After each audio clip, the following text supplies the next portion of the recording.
প্রিয় শিক্ষার্থীরা, আপনারা সবাই অনেক বেশি ভালো আছেন।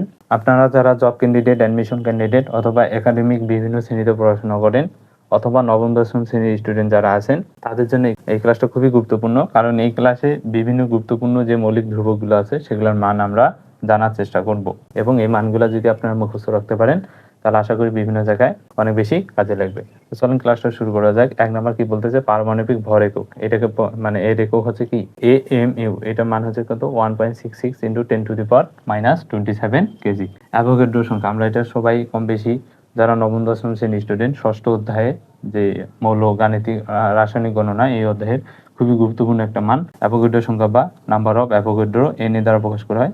মান কি 6.023 × 10⁻23 পার মোল। ইলেকট্রনের আধান হচ্ছে কত -1.60 অথবা 602 × 10⁻19 কুলম। আচ্ছা, এখানে আপনাদের উদ্দেশ্যে আমার একটা কুইজ, সেটা হচ্ছে যে প্রোটনের আধান তাহলে কত হবে। আশা করি উত্তরটা আপনারা কমেন্টে বলবেন। তারপর কি বলতেছে, ইলেকট্রনের ভর Me = 9.1095 × 10⁻31 অথবা 9.11 দিলেও হয়ে যাবে। প্রোটনের ভর কত? প্রোটনের ভর হচ্ছে 1.673 × 10⁻27 পার -27 কেজি। আর নিউটনের ভর হচ্ছে কত? এই মানটা আর এই মানটা একই মান, জাস্ট 3 জায়গায় কি হবে 5। আচ্ছা, এটা কিভাবে মনে রাখবেন, এটার একটা চড়ামি বুদ্ধি শিখাই।